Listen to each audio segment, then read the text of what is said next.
Hello student, welcome to my channel Banking Baba. My name is Vishwajit Shah. You can join with me on YouTube for quant reasoning free lecture. हम सब जानते हैं IBPS PO का notification निकल चुका है, RRB का form fill up हो चुका है, तो एग्जाम आने ही वाला है। सेशन को शेयर करें, सब्सक्राइब करें चैनल को। जब भी मेरा क्लास हो तो आप लोग को नोटिफिकेशन मिलता रहे। जो स्टूडेंट न्यू ज्वाइन करे मेरे साथ, वो उसको बताना चाहता हूँ, मेरा टेलीग्राम चैनल का लिंक है ये वाला और टेलीग्राम ग्रुप का लिंक है ये वाला।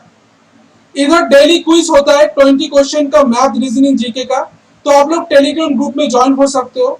और जितना मेरा सेशन होगा उसका पीडीएफ भी हम टेलीग्राम ग्रुप में सेंड कर देते हैं, तो उधर से आप लोग डाउनलोड कर सकते हो। ठीक है, तो आज का सेशन होने वाला है अरिथमेटिक पर, miscellaneous question of arithmetic, memory based miscellaneous question, जो कि डिफरेंट एग्जाम में पूछा गया सवाल। एग्जाम में पूछा गया सवाल को आज कराएंगे हम। बहुत सारा स्टूडेंट को अरिथमेटिक में दिक्कत आता है, मुझे पूछता रहता है अरिथमेटिक कैसे हम करेंगे, तो सबको बताना चाहता हूँ ये वाला सेशन वो सब स्टूडेंट के लिए बहुत फायदेमंद रहेगा, क्योंकि अरिथमेटिक का क्वेश्चन को किस प्रोसेस में कराएंगे, किस प्रोसेस से करते हैं जिससे टाइम कम लगता है, वही हम आज सिखाने वाले हैं। तो सेशन को आगे बढ़ाते हैं, देखते हैं पहले वाला क्वेश्चन क्या है। पहले वाला क्वेश्चन आपके सामने है।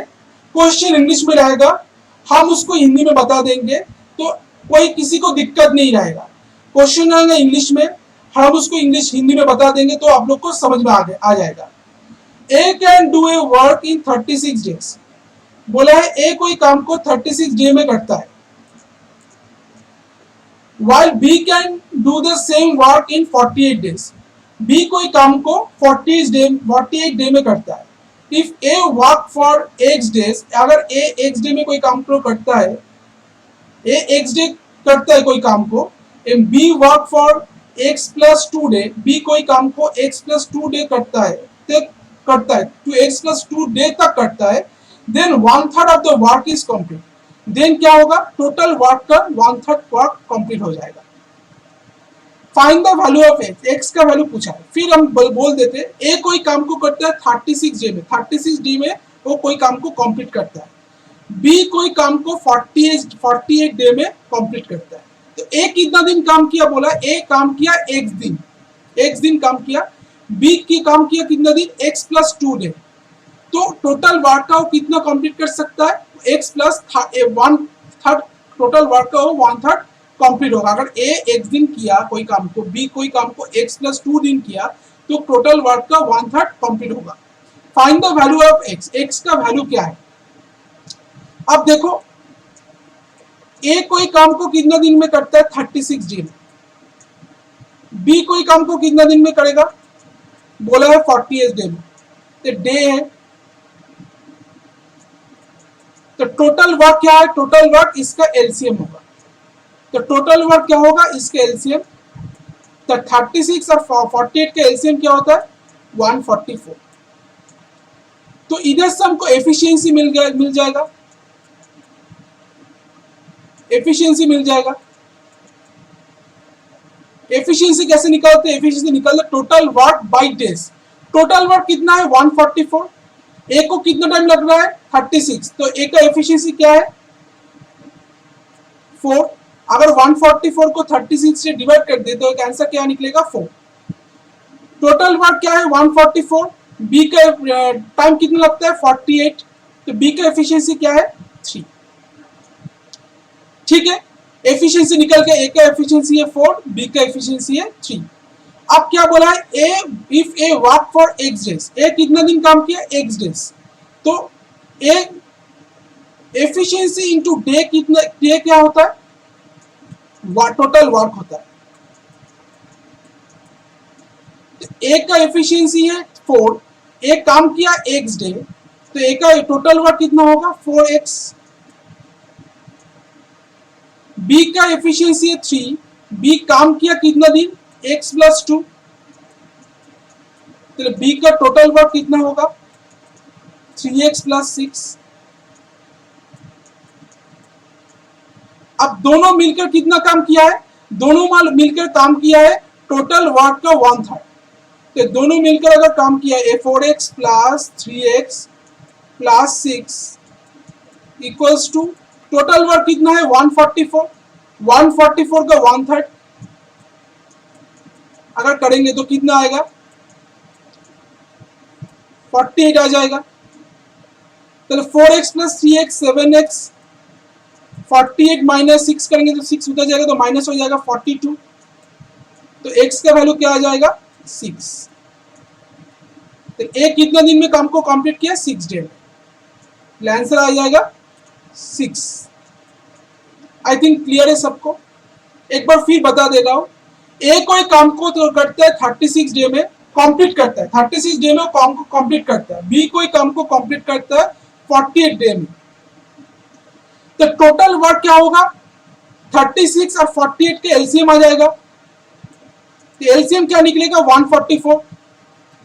इस इधर से हम एफिशिएंसी निकल सकते हैं, तो एफिशिएंसी का फॉर्मूला क्या है टोटल वर्क बाय डेज, तो ए का टोटल वर्क कितना है 144, डे कितना लगता है ए को 36 डे लगता है, तो ए का एफिशिएंसी क्या है 4, टोटल वर्क है 144, बी का डे टाइम लगता है 48 डेज, तो बी का एफिशिएंसी क्या निकल जाएगा 3। फिर क्या है, फिर बोला है ए काम करता है x डेज और बी काम करता है x प्लस 2 डेज, तो ए अगर x डे काम करता है तो टोटल वर्क कितना करता है ए का एफिशिएंसी है 4, टाइम काम करता है x डेज, तो टोटल वर्क है 4x, क्योंकि total work equals to efficiency into day, efficiency into time होगा, 4 इंटू एक्स क्या होगा 4x। फिर है बी का एफिशिएंसी है 3, बी को टाइम लगता है x प्लस 2 डेज, तो बी का टोटल वर्क कितना होगा 3x प्लस 6 मल्टीप्लाई कर देंगे तो ए और बी मिलकर टोटल वर्क का 1/3 कंप्लीट किया है, तो टोटल ए और बी का टोटल वर्क कितना है 4x प्लस 3x प्लस 6, और टोटल वर्क का 1/3 मतलब 144 का 1/3 कंप्लीट किया है, 3 से डिवाइड करेंगे तो आ जाएगा 48, तो 4x प्लस 3x 7x 6 उधर जाएगा तो माइनस हो जाएगा 48 से 42 आ जाएगा, तो x का वैल्यू आ जाएगा 6 डेज। तो x हमको पूछा था x का वैल्यू कितना दिन, x का वैल्यू है 6। आई थिंक सबको ये वाला क्वेश्चन क्लियर है। चलो देखते हैं next question.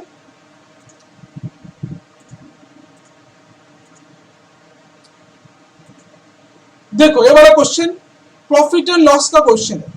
A shopkeeper marked the price of an article by 40%. Shopkeeper कोई आर्टिकल का मार्क प्राइस कॉस्ट प्राइस का जो कॉस्ट प्राइस जितना है उसका 40% बढ़ाकर मार्क प्राइस रखा है, ठीक है, कॉस्ट प्राइस जितना है उससे 40% बढ़ाकर उसका मार्क प्राइस रखा है, एंड गिव डिस्काउंट ऑफ ₹224। उसके बाद वो डिस्काउंट दिया है ₹224 मार्क प्राइस के ऊपर। On the final amount he charged 10% tax. Final amount में वो 10% कितना टैक्स चार्ज किया 10% टैक्स चार्ज किया है। इन द होल ट्रांजैक्शन पूरा ट्रांजैक्शन में ही अर्न 158.6, पूरा ट्रांजैक्शन में उसको वो अर्न किया है 158.6 मैंने ये वाला अर्न किया मतलब प्रॉफिट, अर्न मतलब इधर प्रॉफिट उसको हुआ है, पूरा होल ट्रांजैक्शन उसका प्रॉफिट हुआ है 158.6 rupees. Find the cost price of the article, तो cost price of the article क्या है उसको तुमको पूछा है। तो पहले क्या है, पहले तो कॉस्ट प्राइस हमको पता नहीं है, कॉस्ट प्राइस क्या है 100x हम मान लेते हैं। मार्क प्राइस क्या है, मार्क प्राइस क्या बोला है वो 40% बड़ा, मार्क कॉस्ट प्राइस जितने उससे 40% बढ़ाकर मार्क प्राइस किया है। तो अगर कॉस्ट प्राइस 100x होगा तो मार्क प्राइस कितना होगा 100x इंटू 140 बाई 100, 100 में कट जाएगा तो क्या होगा 140x, ये वाला है मार्क प्राइस।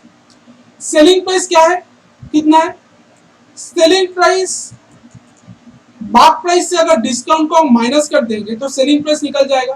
तो सेलिंग प्राइस क्या है 140x माइनस 224, ये वाला सेलिंग प्राइस है।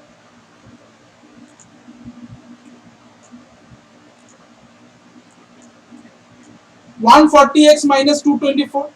अब क्या बोला on the final amount he charge 10% tax, इसके बाद वो 10% टैक्स भी चार्ज किया है टोटल फाइनल अमाउंट में, तो सेलिंग प्राइस कितना निकल जाएगा टैक्स चार्ज करने के बाद। अगर वो टैक्स चार्ज किया है, टैक्स पहले तो टैक्स चार्ज करने के पहले उसका सेलिंग प्राइस था 140x माइनस 224, उसके बाद वो टैक्स चार्ज किया है तो क्या हो जाएगा सेलिंग प्राइस कितना हो जाएगा 110/100, क्योंकि 10% टैक्स चार्ज किया है फाइनल अमाउंट पे। फाइनल अमाउंट अगर 100 रहेगा तो टैक्स चार्ज करने के बाद उसका सेलिंग प्राइस आ जाएगा 140x माइनस 224 इंटू 110/100, ये वाला सेलिंग प्राइस निकल गया। In the whole transaction he earn 158.6, total transaction में उसका प्रॉफिट हुआ है 158.6। तो हम क्या निकालते कॉस्ट प्राइस प्लस प्रॉफिट, तो क्या होता है कॉस्ट प्लस प्रॉफिट होता है सेलिंग प्राइस। तो सेलिंग प्राइस हमको मिल चुका है 140x minus 224 into 110/100, cost price 100x है प्लस प्रॉफिट कितना है, प्रॉफिट है 158.6 इक्वल्स टू, इसको अगर करेंगे तो 0 कट जाएगा, 11 से 11/10 से अगर 140 को मल्टीप्लाई करते हैं तो क्या हो जाएगा 10 से 0 कट जाएगा, 11 से 14 को मल्टीप्लाई करते हैं तो 154x माइनस इधर 224 इंटू 11/10 है, तो 224 इंटू 11/10 करेंगे तो क्या आ जाएगा 224 इंटू 11/10, तो 224 इंटू 11/10 करेंगे तो 10 से अगर 11 से मल्टीप्लाई करेंगे तो क्या आ जाएगा 4 11 से 44, 22 प्लस 4 26, 22 प्लस 2 24, 246 और 10 के लिए पॉइंट बैठ जाएगा 246.4, और इधर आ रहा है 154x, तो ये वाला इधर जाएगा तो क्या हो जाएगा माइनस 54x हो जाएगा, और ये वाला इधर आएगा तो माइनस हो जाएगा माइनस 246.4 माइनस 558.6, तो माइनस में हल होगा 6 plus 4 10, 1 8 plus 1 9, 9 plus 6 15, 1 5 plus 1 6, 6 plus 4 10, 2 10, 1 plus 1 2, 2 plus 2 4, 405, minus minus cut जाएगा तो x के वैल्यू क्या आ जाएगा, x के वैल्यू आ जाएगा 405 बाई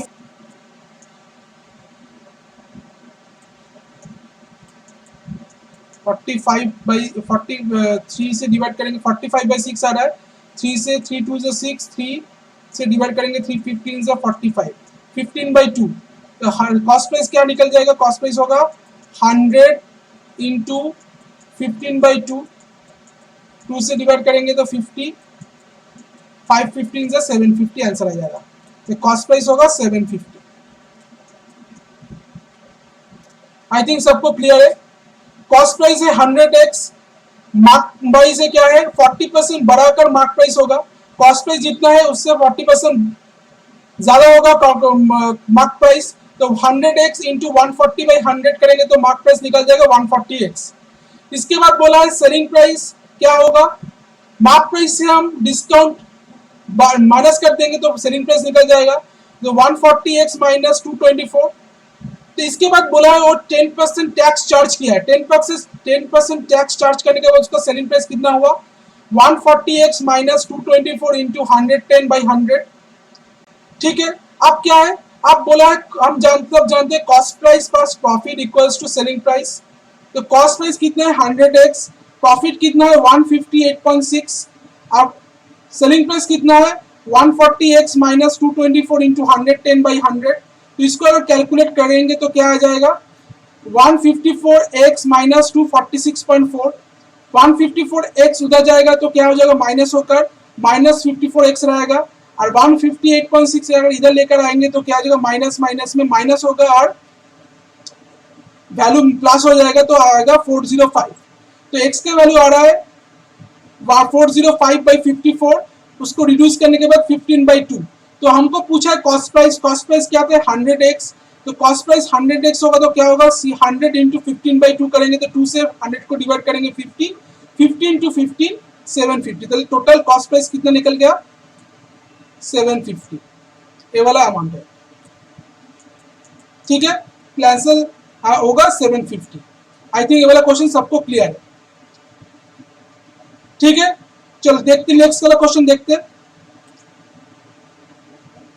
नेक्स्ट क्वेश्चन ये वाला क्वेश्चन आ गया आपके सामने, फिर बता दे रहा हूं time taken to travel a certain distance x kilometre at a speed of 40 kilometre पर आवर इज 2 आवर्स। अगर x किलोमीटर डिस्टेंस को 40 किलोमीटर पर आवर में अगर क्रॉस करता है, जो जितना टाइम उसको लगता है वो 2 आवर्स ज्यादा है जब वो x plus 20 kilometre distance cross करेगा 60 किलोमीटर पर आवर से। तो क्या बोला है time taken to travel certain distance x kilometre at speed of 40 kilometre पर hour is 2 hour more than the time taken to travel x plus 20 kilometre at a speed of 60 kilometre per hour.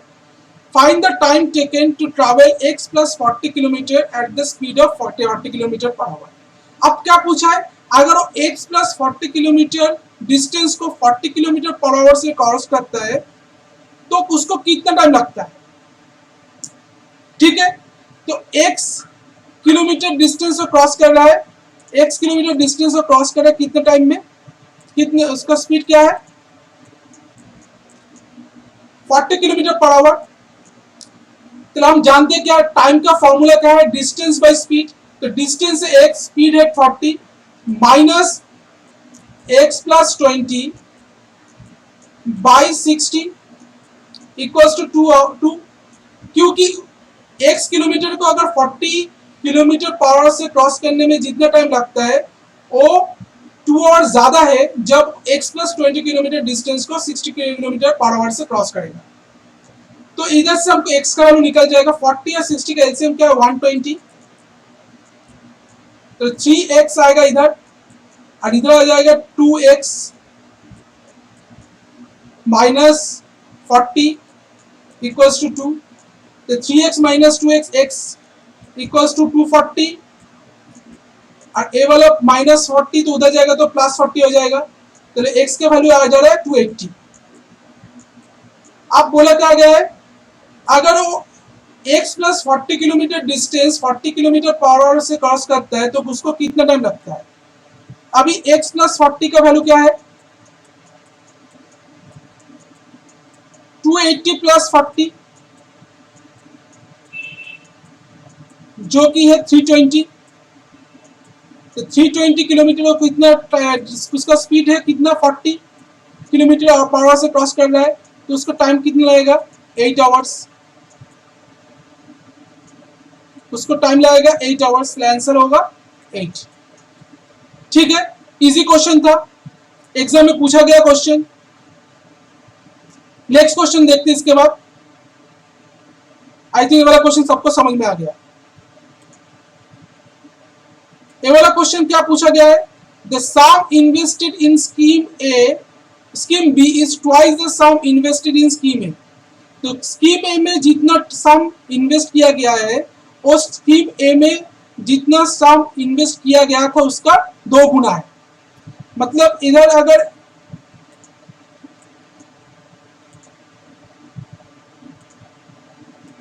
ए अगर ए है A B है, अगर B में x invest किया गया है तो ए में कितने इन्वेस्ट किया गया है 2x।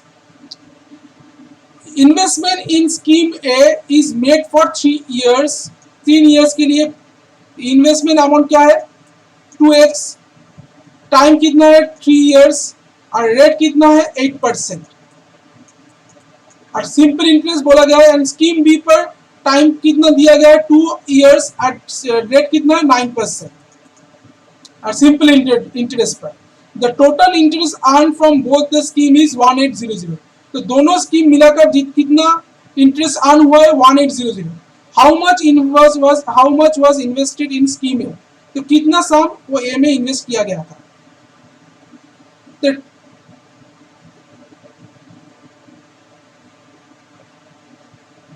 अच्छा sorry, the sum invested in scheme A is twice the sum invested in scheme A.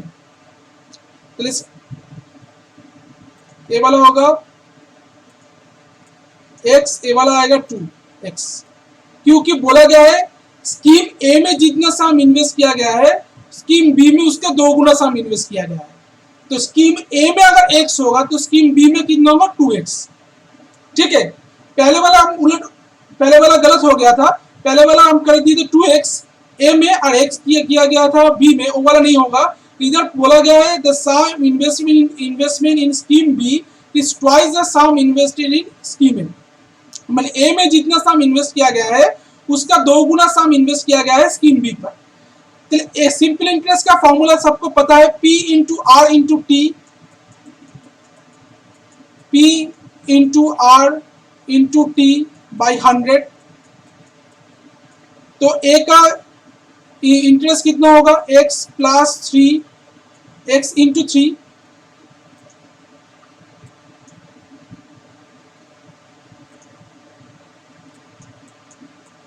into 8 by 100 plus 2x into 2 into 9 by 100।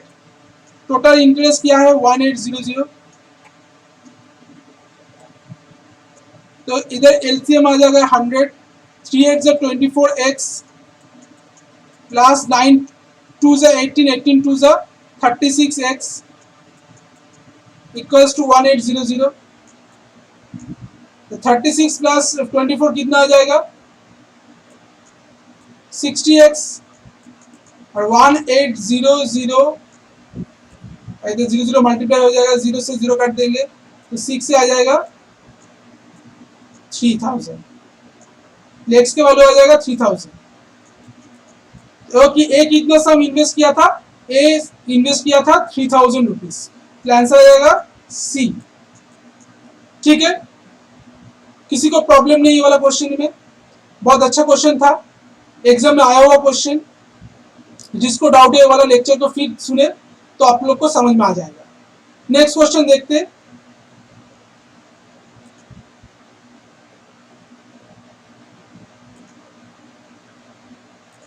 The respective ratio between speed of the boat upstream and the speed of the boat downstream is 3:4। The upstream speed और downstream speed का ratio दिया हुआ है 3:4। फिर क्या बोला, what is the speed of the boat in still water if it covers 70 kilometre downstream in 3 hour 30 minute. उसका speed, boat का स्पीड क्या होगा स्टिल वाटर पर अगर वो डाउनस्ट्रीम पर 70 किलोमीटर क्रॉस करता है 3 आवर 30 मिनट पर। तो डाउनस्ट्रीम स्पीड क्या है, कितना होगा, डाउनस्ट्रीम स्पीड कितना होगा, टोटल डिस्टेंस क्या है 70 किलोमीटर और टाइम कितना लग रहा है 3 आवर 30 मिनट। 3 आवर 30 मिनट को अगर करेंगे तो क्या आ जाएगा 3 1/2 आवर्स हो जाएगा। तो 3 1/2 करें उसको हम मिक्स फ्रैक्शन से अगर फ्रैक्शन वैल्यू कन्वर्ट करें तो आ जाएगा 7/2। तो 7 नीचे आ जाएगा, ऊपर 2 आ जाएगा। 7 से डिवाइड करेंगे तो क्या आ जाएगा 10। तो डाउनस्ट्रीम स्पीड क्या आ जाएगा 20 किलोमीटर पर आवर।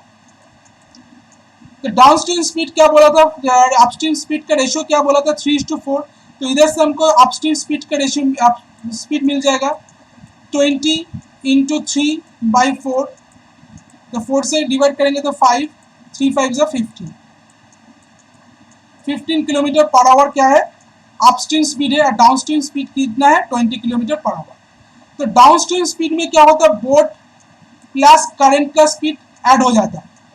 डाउनस्ट्रीम में क्या हो जाता है, बोट और करंट का स्पीड ऐड हो जाता है। तो दोनों मिलेकर कितना है 20 किलोमीटर पर आवर। अपस्ट्रीम में क्या होता है, बोट माइनस करंट होता है। ठीक है, तो इधर आ जाएगा 15। तो सी करंट का स्पीड कैंसिल हो जा रहा है, B2B आ जा रहा है बोट का स्पीड।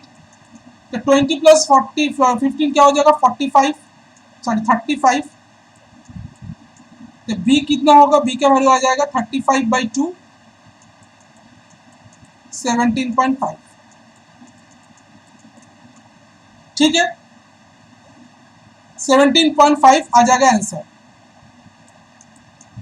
डाउनस्ट्रीम में स्पीड कितने डिस्टेंस क्रॉस किया था 70 किलोमीटर। स्पीड टाइम कितना लगा था 3 आवर 30 मिनट। 3 आवर 30 मिनट को अगर हम फ्रैक्शन वैल्यू में कन्वर्ट करते हैं, आवर में कन्वर्ट करते हैं, तो कितना वैल्यू आता है 3 1/2 आवर्स। उसको अगर फ्रैक्शन वैल्यू में कन्वर्ट करते हैं तो 7/2 आता है। तो नीचे 7 आ जाएगा, ऊपर 2 होगा। 7 से 70 को डिवाइड करेंगे तो 10 × 2 20 kilometre per hour downstream speed हमको इधर से मिल गया। हम क्या बोला है, अपस्ट्रीम स्पीड और डाउनस्ट्रीम स्पीड का रेशियो दिया चुका है 3:4। इधर से हमको अपस्ट्रीम स्पीड का स्पीड मिल जाएगा जो कि 15 किलोमीटर पर आवर। डाउनस्ट्रीम में क्या होता है, बोट के साथ करंट का स्पीड ऐड हो जाता है, तो B + C = 20। और अपस्ट्रीम में क्या होता है, बोट का स्पीड के साथ करंट का स्पीड माइनस हो जाता है, तो B - C = 15। तो करंट माइनस कैंसिल हो गया, तो इधर से बोट का स्पीड निकल गया 17.5 किलोमीटर पर आवर। चलिए, what is the boat in speed of boat in still water, answer होगा 17.5 kilometre per hour. I think ये वाला क्वेश्चन सबको क्लियर है। चलो नेक्स्ट क्वेश्चन देखते हैं। The compound interest on a certain sum of money at a certain rate per annum for 2 years is ₹14100। compound interest कोई certain sum पर, कोई certain rate पर 2 years के लिए कितना है 4100, and the simple interest on the same amount पर of money at the same rate compound interest का जो रेट है simple interest का भी वही एक ही रेट है for 3 years। compound interest बोला था 2 years के लिए, simple interest बोला गया है 3 years के लिए, जो कि है 6000। then the sum of money is, तो sum of money क्या होगा, देखो simple interest फॉर 3 years बोला गया है। सिंपल इंटरेस्ट फॉर 3 years क्या है 6000। तो 2 years के लिए हम अगर निकल देंगे सिंपल इंटरेस्ट, तो क्या क्या वैल्यू आएगा, सिंपल इंटरेस्ट फॉर 2 years क्या होगा 6000 × 2/3, वैल्यू आ जाएगा 4000। सिंपल इंटरेस्ट फॉर 2 years क्या होगा 4000। और अच्छा देख लो, SI फॉर 2 years है 4000। फिर क्या है, एक तो फॉर्मूला है CI/SI = 1 + R/200। ठीक है, CI का वैल्यू क्या है 4100, SI का वैल्यू है 4000 = 1 + R का वैल्यू पता नहीं है /200। तो इसको अगर क्रॉस करेंगे तो क्या आ जाएगा 41/40 आ जाएगा। तो इधर आ जाएगा 41/40, इधर आ जा रहा है 200 + R/200। तो 40 से अगर 200 को डिवाइड करेंगे तो आ जाएगा 5। तो इधर 5 से मल्टीप्लाई करेंगे तो आ जाएगा 5 1 = 5, 5 4 = 20, 200 + R। तो R का वैल्यू आ जा रहा है 5%। R का रेट कितना आ रहा है 5%। अब हमको प्रॉफिट प्रिंसिपल मिल जाएगा। पूछा क्या the sum of money is, तो सिंपल इंटरेस्ट का फॉर्मूला, सिंपल इंटरेस्ट क्या बोला 3 years के लिए 6000 बोला है। तो P × R का वैल्यू क्या है 5 × टाइम कितना है 3/100 = क्या होगा 6000। 5 से अगर काटेंगे तो 20, 3 से काटेंगे इसको 2000। तो 2000 × 20 क्या हो जा रहा है, P का वैल्यू आ जा रहा है 40000। तो प्रिंसिपल कितना आ जाएगा 40000। तो प्रिंसिपल आ जाएगा 40000। आंसर क्वेश्चन नंबर आंसर होगा A।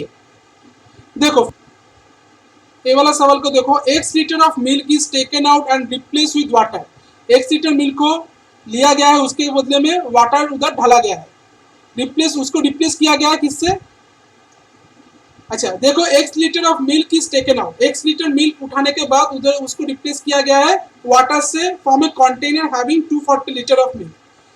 जिसमें एक कॉन्टिनेंट में कितना था 240 लीटर मिल्क था, तो उससे 1 लीटर मिल्क को उठाया गया है, उसके बदले में उधर वाटर दिया ढाला गया है। तो now 20% of milk mixture is taken out, उसके अभी क्या है 20% मिक्सचर को उठाया गया है और उसके बदले में उधर वाटर डाला गया है। In the final mixture the difference in quantity of milk and water is 128 litre. Final mixture में क्वांटिटी ऑफ मिल्क और वाटर का डिफरेंस क्या है 128 लीटर।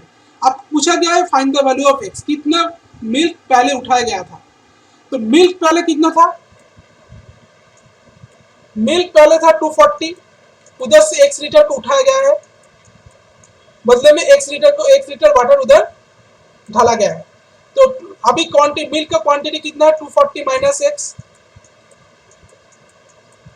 और वाटर का क्वांटिटी क्या है एक्स। अब क्या बोले 20% of mixture is taken out. 20% अगर मिक्सचर उठाया गया है, लिया गया है, 20% मिक्सचर लेने के बाद कितना क्वांटिटी उधर मिल्क रहेगा। तो 20% अगर मिक्सचर उठाने के बाद कितना क्वांटिटी मिल्क उधर रहेगा, तो 20% 80% वैल्यू होगा 80%, 80/100। 20% अगर मिक्सचर उठाया गया है, उसके बदले में उधर 80% मिक्सचर अभी पड़ा हुआ है, तो मिल्क का क्वांटिटी कितना रहेगा 20% मिल्क उठाने के बाद 80% रहेगा, टोटल क्वांटिटी का 80%। वाटर भी 80% रहेगा। अब बोला गया है उसको रिप्लेस किया किससे किया गया था, वाटर से। तो टोटल क्वांटिटी कितना था 240 का 20% वाटर उधर ढाला गया है, तो 240 इंटू 20/100 होगा। तो इसका डिफरेंस क्या निकलेगा 128। तो 0 0 काटेंगे तो क्या आ जाएगा, और 2 से इसको 4/5, 4 से इसको 5 से इसको काटेंगे तो क्या आ जाएगा 48, 48 इंटू 4 करेंगे तो क्या आ जाएगा 192 माइनस 4/5x, 4/5x करेंगे तो 5 से 4 0.8x माइनस, इसको ब्रैकेट में रख दो 0.8x प्लस नहीं होगा, इधर माइनस हो जाएगा, माइनस में माइनस ये वाला आ जाएगा 1/5, 5 से डिवाइड करेंगे तो क्या आ जाएगा 48 इक्वल्स टू 128। तो माइनस 0.8 माइनस 1.6x आ जाएगा, और इधर आ जाएगा प्लस 144 इक्वल्स टू 128। तो 1.6x इक्वल्स टू 144 उधर जाएगा तो माइनस हो जाएगा, माइनस 16, माइनस कट जाएगा तो x की वैल्यू क्या आएगा 16 इंटू 10/16, x की वैल्यू क्या आएगा 10। नेक्स्ट लीटर ऑफ मिल्क पहले उठाया गया था, आंसर आएगा 10। पहले था 240 लीटर मिक्स मिल्क, उधर से 1 लीटर मिल्क उठाया गया है, उसके बदले में उधर उसको रिप्लेस किया गया है किससे, वाटर से।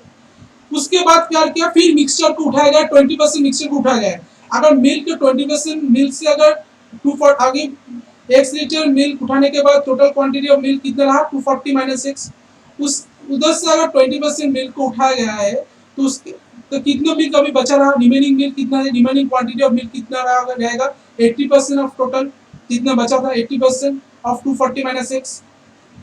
वाटर में भी अगर 20% वाटर को लिया गया है, उस अभी कितना वाटर बचा है 80% ऑफ एक्स, फिर क्या बोले उसको रिप्लेस किया गया है वाटर से। तो टोटल क्वांटिटी कितना था 240, उसका 20% मिल्क वाटर अभी ढाला गया है, तो 240 का 20% हम निकाल देंगे। तो इसका वैल्यू क्या निकलेगा 192 minus 0.8x minus 0.8x minus 48 120, इसको कैलकुलेशन करेंगे तो x का वैल्यू आ जाएगा 10। आई थिंक ये वाला क्वेश्चन सबको समझ में आ गया, ठीक है। अगर सेशन को अच्छा लगे तो लाइक शेयर एंड सब्सक्राइब करना। ये वाला सेशन का पीडीएफ आप लोग को मेरा टेलीग्राम आईडी में मिल जाएगा, टेलीग्राम ग्रुप में, टेलीग्राम में ज्वाइन हो जाओ, उधर ये वाला इसका पीडीएफ मिल जाएगा, तो आज के लिए इतना ही, मिलते हैं नेक्स्ट सेशन पर। तो थैंक यू, गुड बाय।